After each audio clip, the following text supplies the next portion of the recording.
Preste atenção, porque Deus vai falar no seu coração poderosamente nesta lição. O evangelismo, então, ele é intencional. Por que ele é intencional? Intencional porque é algo que é feito conscientemente, né, e intencionalmente, e com habilidade, com estratégia. Como nós já estávamos falando nas lições anteriores, Jesus comparou esse ganhar almas, ou salvar vidas, ou evangelizar pessoas, trazendo-as das trevas para a sua luz. Ele chamou isso de pescar pessoas, pescar homens. E o pescador, então, tem que ter habilidades. A pesca é uma atividade totalmente intencional, tá? E inteligente, com sabedoria, com estratégia, uma atividade estratégica. Tá? Então, é uma habilidade também que você aprende, você vai aperfeiçoando. A pessoa começa a pescar, ele não entende muito, mas ele começa a aprender.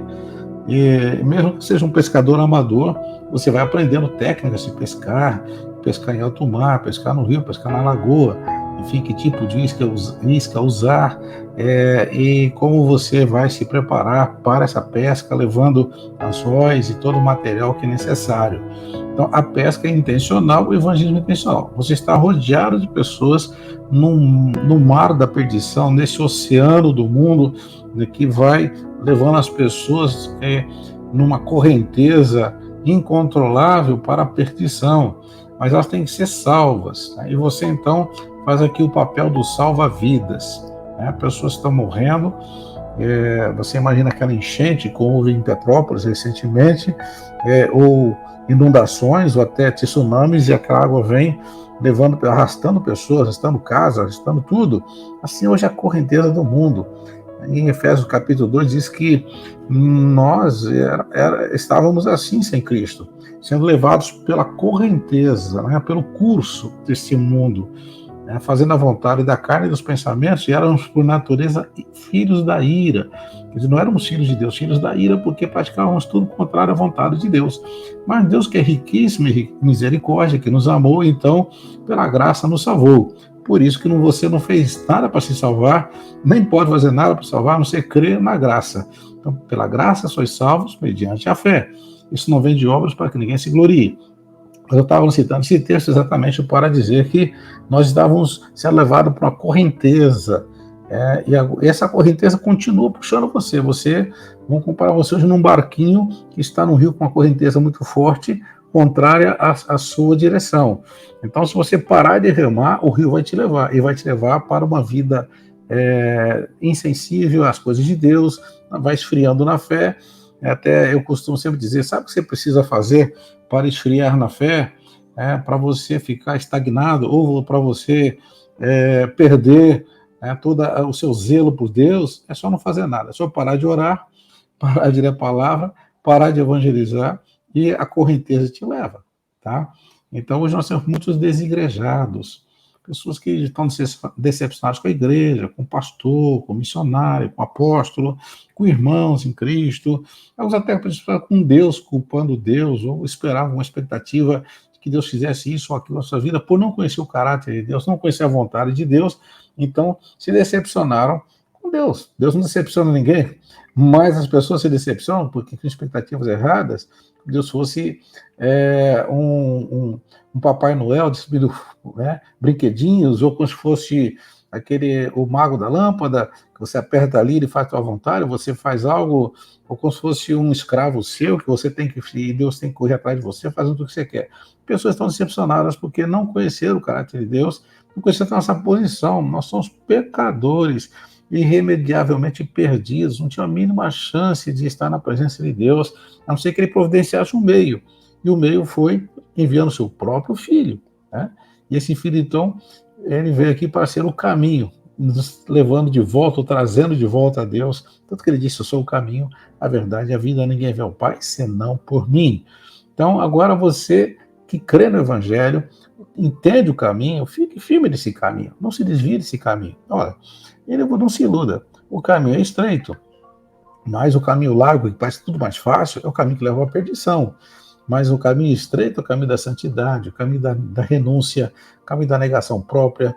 Deus disse que você quer me seguir, se você quer me seguir, tome a sua cruz né? Você vai negar-se a si mesmo, tomar a sua cruz, carregá-la todo dia. Olha, todo dia você toma a cruz. Isso é seguir Jesus. Isso é ser discípulo de Jesus. Está entendendo?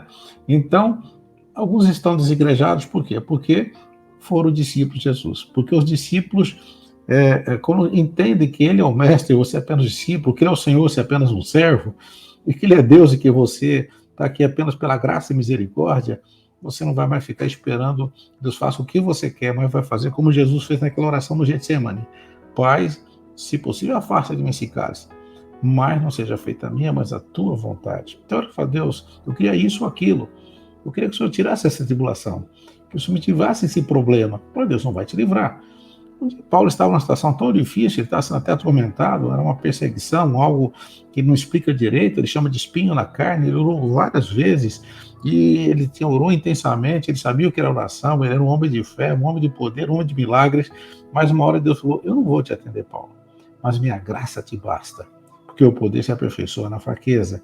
E era a vontade de Deus que Paulo ficasse com aquela fraqueza, que através daquela fraqueza ele fosse então aperfeiçoado, fortalecido.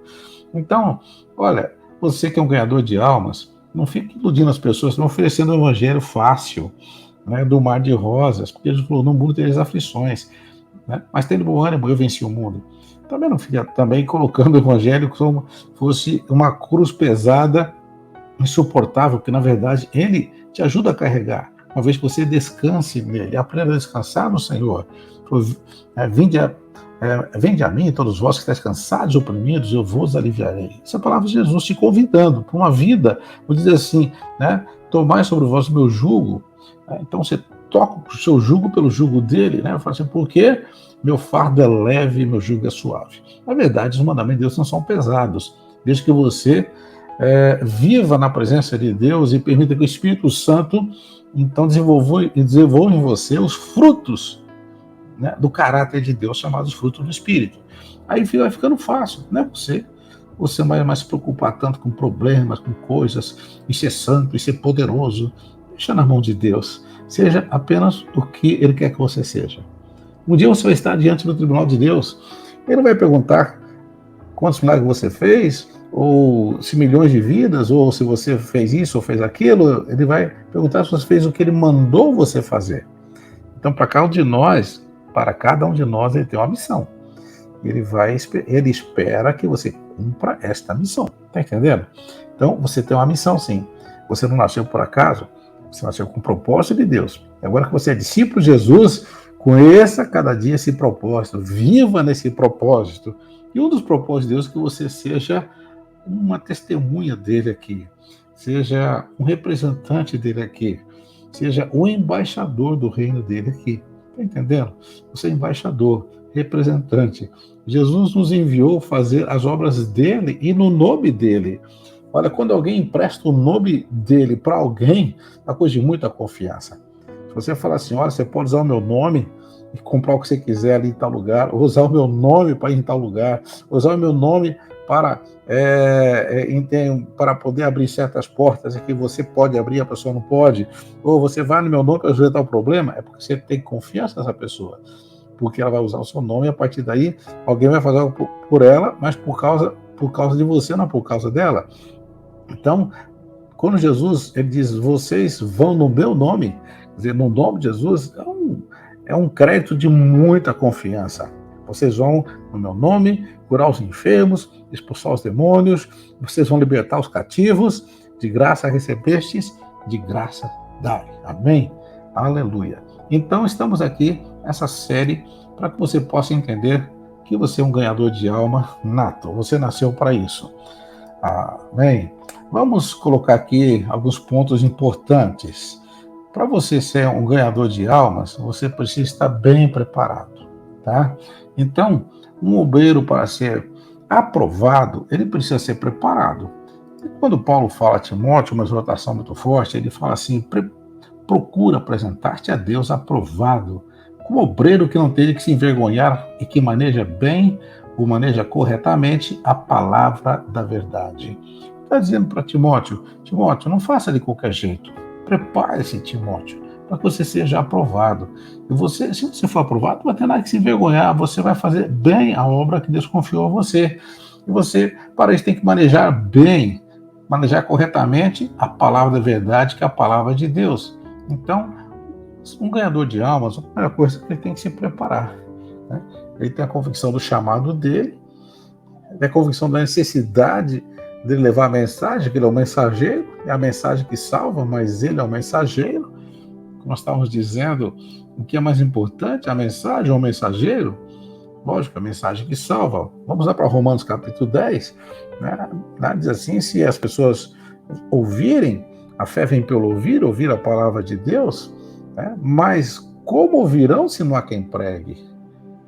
Então, as pessoas para ouvir a mensagem precisam do mensageiro. Mas como pregarão se não forem enviados? Bom, você já foi enviado e capacitado pelo Espírito Santo, mas você tem que ter o preparo bíblico, o preparo da palavra, porque você vai enfrentar várias situações no dia a dia que você vai ter que responder por umas perguntas básicas. Você não precisa ser teólogo, um professor, mas explicar a razão da sua fé. Isso é muito, muito importante.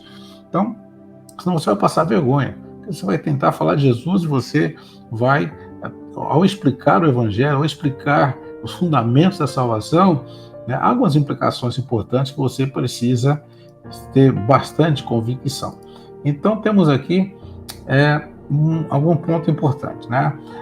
Bom, ore para aproveitar cada oportunidade. As oportunidades virão, tá? Ore. Tá? Então, a primeira coisa que nós vemos aqui, né, uma coisa importante, que é uma vida de oração, tá? Se você tem uma vida de oração, então isso já é o primeiro ponto, porque você vai falar assim, dá uma oportunidade de falar com o meu vizinho, dá uma oportunidade de falar com o meu colega, porque às vezes você procura forçar a barra, vamos dizer assim, forçar a oportunidade, e fica tão inoportuno. Mas ao momento Deus vai preparar sabe, aquele toque do Espírito Santo, diz assim, é a hora, pode falar. Cuidado para não perder esse momento também. É como se o pescador fosse pescar, o peixe está quase mordendo a isca e ele perde, né? Vai passando para ele e perde. Não, você tem que estar preparado sim para você então evangelizar essas pessoas que estão próximas de você. Ore pelas pessoas que você pretende falar durante o dia, sabe? Porque você vai cruzar com muitas pessoas durante o dia. Ore para aquela pessoas que você também já falou. De repente você deu um folheto, você contou a sua experiência, você fez uma oração por ela, continuando por ela.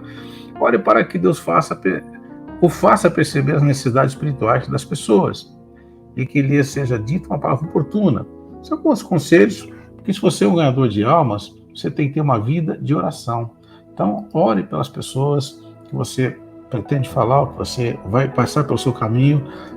Ore pelas pessoas que você já falou, né? Você plantou a semente, agora vai regar a semente com oração. Quantas pessoas você já falou Jesus, mas deixou para lá, né? Então, quando você ora, né, por essas pessoas, você está dando a liberdade ao Espírito Santo para que então ele faça uma obra poderosa na vida delas. E continuando aqui, então, que vocês estão acompanhando esse tema tão importante, nós temos aqui mais alguns detalhes que você tem que saber, né? O ganhador de almas tem que jejuar também. Por quê? Porque, além de orar e jejuar, além de orar, né, o jejum faz parte de uma disciplina espiritual importante de preparação, tá? O jejum não salva ninguém, salva você. O jejum também não santifica você, mas através do jejum, no período do jejum, na consagração, você vai se santificar, você vai se consagrar, você vai, enfim, vai ser um tempo de reflexão, um tempo com Deus. E o que acontece é que ao falar de Cristo, tá, isso traz situações inesperadas e muitas situações complicadas. Nós temos exemplo em Mateus 17, 14 e 21, que os discípulos estavam tentando expulsar o demônio de uma criança. E não conseguiram, tá? Então, eles ficaram tão decepcionados e foram envergonhados, porque Jesus estava ausente naquele momento, e os discípulos ali, então, representando Jesus, como eles já tinham expulsado muitos demônios, falaram, isso aqui vai ser fácil. Ainda mais numa criança, nós expulsamos demônios de adultos, né? De várias pessoas. Um menino aqui, o pai está pedindo para expulsar porque ele tem uma crise com o pai bem parecido com epilepsia, mas depois ele se joga na água, joga no fogo, tenta morrer, e tem assim todo convulsões e uns ataques violentos. Um demônio terrível que atacava aquele menino, vivo não sei a idade, mas dá uma ideia de que era uma criança, e os discípulos provavelmente acharam fácil. Eles já tinham feito uma excursão missionária, ou mais de uma, e expulsaram muitos demônios em nome de Jesus. Tinha até ficado alegres, lembra? Jesus, estamos tão felizes porque os demônios se submetem quando nós oramos no teu nome. E nesse caso, não se submeteu. Aí quando Jesus chegou ali, o pai estava clamando: Jesus, resolve esse problema, que seus discípulos não conseguiram. Aí Jesus repreendeu o demônio, vocês sabem, leia a história direitinho, está aqui registrada em Mateus capítulo 17. Tá? Aí depois, passada essa situação, Jesus estava no particular com seus discípulos, e eles estavam totalmente inculcados com aquela situação. Que vergonha que eles passaram no fim daquela multidão, que primeiro eles acharam que isso é tão fácil, e não foi tão fácil assim, e nem conseguiram. Jesus, por que não conseguimos? O que aconteceu? Aí Jesus disse assim: esta casta de demônio só sai com oração e jejum. Está entendendo? Então nós falamos aqui, no nosso primeiro tópico, né, a importância, né, da vida de oração. Né? Uma vida de oração é importante, mas também você precisa entender a necessidade de periodicamente jejuar. Né? O hábito de jejuar um dia por semana é um hábito saudável. Ou separar alguns tempos onde você possa, 3 dias, nós já ensinamos a nossa igreja principalmente sobre jejum, separar os jejuns, né, você tomando líquidos, jejuns de acordo com a sua condição física, porque o importante do jejum não é a abstinência de coisas, de alimentos ou de outras coisas. O importante do jejum é o seu propósito de abrir mão de coisas prazerosas, gostosas, ou até de necessidades essenciais para ficar na presença de Deus. O sacrifício de jejum não agrada a Deus e nem faz santificar você.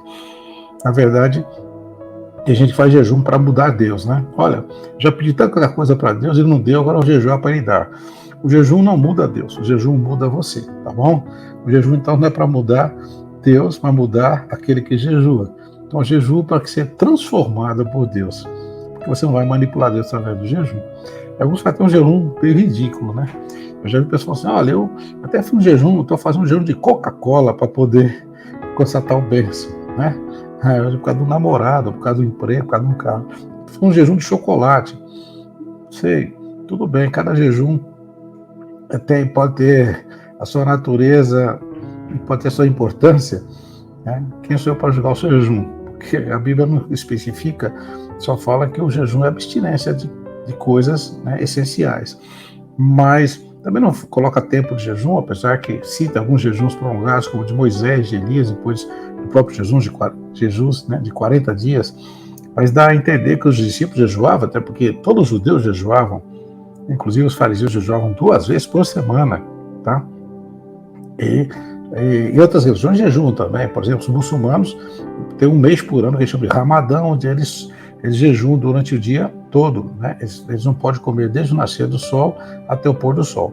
Então, isso durante 30 dias. E todos fazem, inclusive crianças, jovens, ou só que quem tem dificuldade que não faz. Conversei com um muçulmano que nesses dias está explicando o que é o Ramadã e como que eles fazem. Interessante. Estive lá num país recentemente onde eles estavam no Ramadã.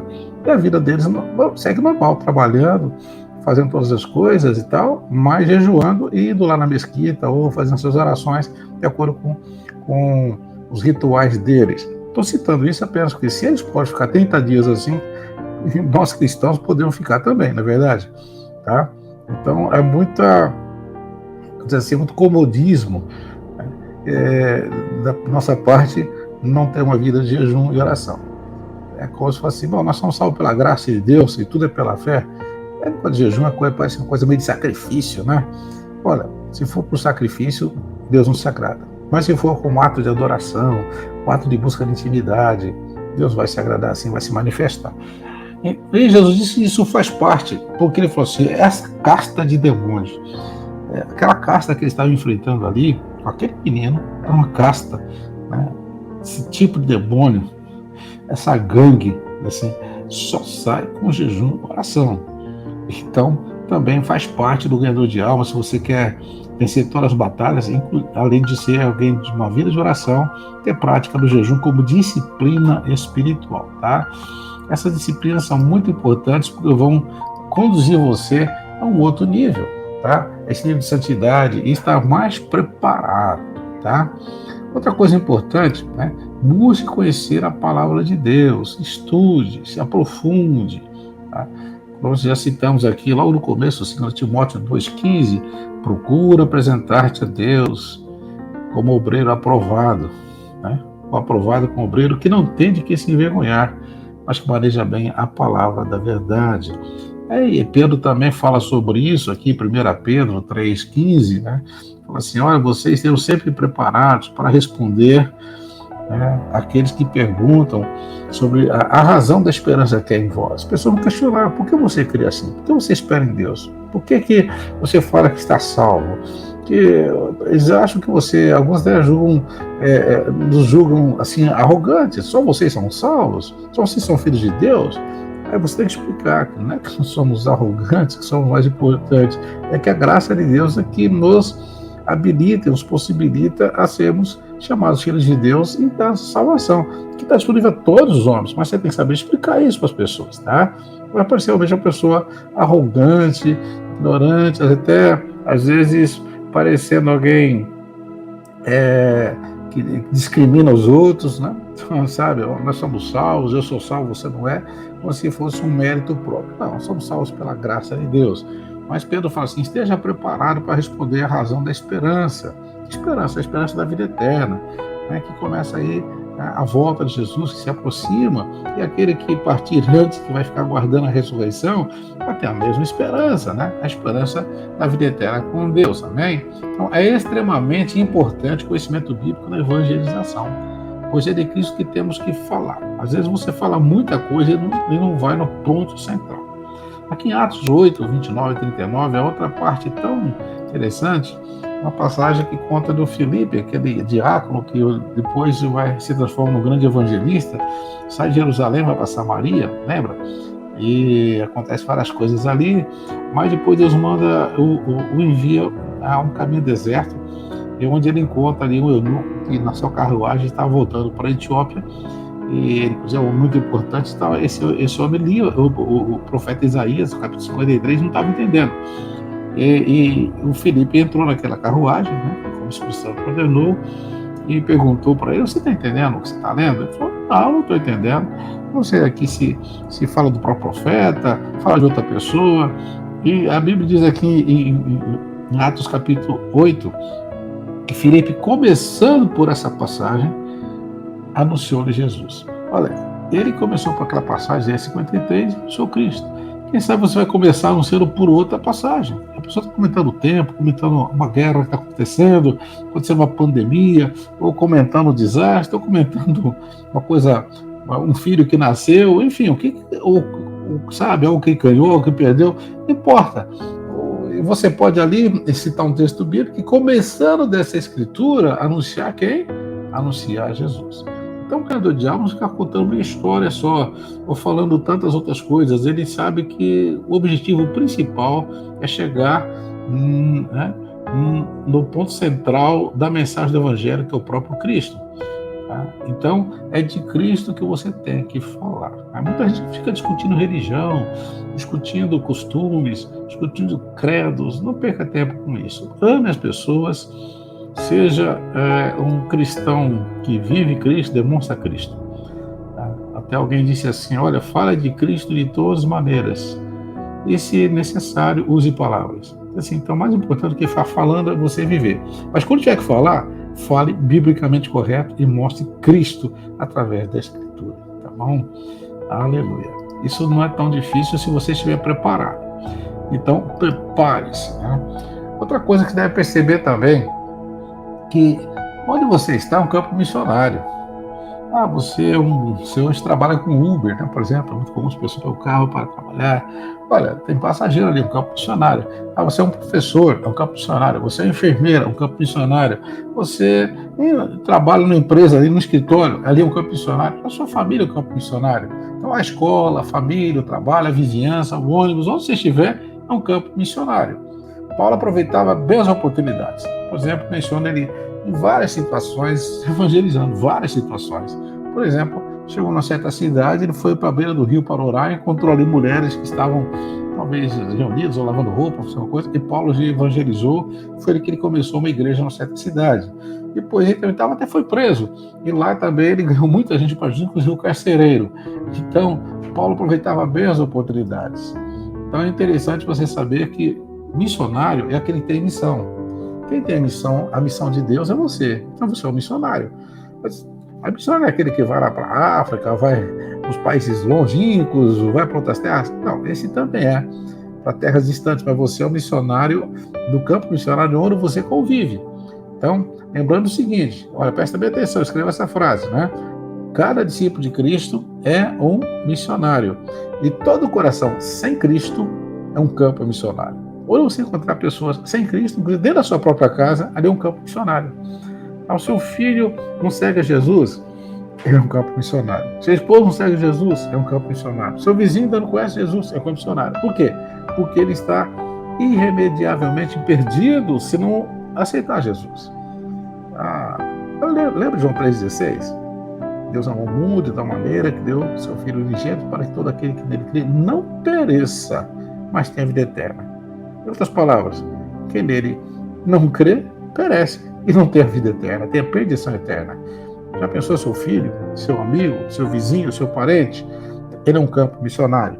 Você que é o ganhador de almas não pode perder as oportunidades para evangelizar quem estiver perto de você. Hein? Fale com sabedoria, fale com prudência, mas fale, não deixe de falar, que é muito importante. Outra coisa, reconheça a grandeza do sacrifício de Cristo, o suficiente para levá-lo a outros. Olha, o que Jesus fez foi tão grande, você não pode esconder isso. O autor de Hebreus é enfático quando nos exorta a não desprezarmos tão grande salvação. Hebreus 2, 1 a 3, fala assim: como escaparemos nós se desprezarmos tão grande salvação? Olha, você não desprezou, você aceitou. Então a salvação é importante para você, sim ou não? Então a salvação é de altíssima importância para nós. E da mesma forma, ela é tão importante para o nosso semelhante. Assim como você não tinha como ser salvo sem o Evangelho de Cristo, essas pessoas que estão ao seu redor também não poderão ser salvas se não ouvirem falar do Evangelho de Cristo. E você é esse porta-voz de Deus, você é esse ganhador de almas, essa ganhadora de almas. Amém? Chegamos aqui, nesse breve estudo, a uma conclusão. Qual é a conclusão? Levar pessoas à salvação é dever de todos nós. Portanto, que a nossa vida permita ver os frutos do Evangelho na vida das pessoas. Que você vai semear e vai colher esses frutos, não é verdade? Pois qualquer pessoa, em qualquer lugar e a qualquer hora, pode ser salvo, pode ser alvo de um encontro glorioso com o Senhor Jesus Cristo. Repetindo essa parte aqui que é importante, pois qualquer pessoa, em qualquer lugar e a qualquer hora, pode ser alvo de um encontro glorioso com o Senhor Jesus Cristo. Você pode ir no ônibus, você pode ir no avião, você pode ir na fila do banco, se der tempo, né? Mas pelo menos semear uma palavra e, se puder explicar, convide seu amigo para um almoço, convide seu amigo para tomar um café. Eu já convidei pessoas, só vão almoçar comigo? Vamos tomar um café na minha casa? Vamos tal lugar? Ali, a gente fala, sabe, esse momento aqui é importante, dá uma atençãozinha aqui, eu preciso expor para você o Evangelho, que é tão simples. E a pessoa às vezes é cristão, né, pelo menos crendo na palavra de Deus, de certa maneira, mas não compreende o Evangelho, ou até um ateu, ou até outras religiões. Aí você explica, você tem oportunidade. Então, gere essas oportunidades, né, com a graça do Espírito Santo, com a unção do Espírito Santo. Então, a nossa conclusão aqui é bem simples: levar pessoas a Cristo em qualquer lugar, em todo tempo, em qualquer hora, assim que Deus permitir, que você esteja pronto, preparado, cheio do Espírito Santo, para fazer a obra de Deus onde você estiver, e ali então levar pessoas a Cristo. E no próximo vídeo nós estaremos continuando esta série Evangelismo Intencional. Não perca, você que está conosco, não perca essa oportunidade de ouvir um pouquinho mais sobre esse tema tão importante. Assim, Deus abençoe a sua vida, fique na paz do Senhor. Se você não conhece o Senhor Jesus Cristo, olha, entregue o seu coração a Ele ainda hoje. Ele vai transformar você, transformar totalmente os seus valores, vai te dar paz no seu coração, e você vai ter a certeza da vida eterna. E vai ser, a partir daí também, um ganhador de almas para o reino de Deus. Deus abençoe então cada um, em nome de Jesus.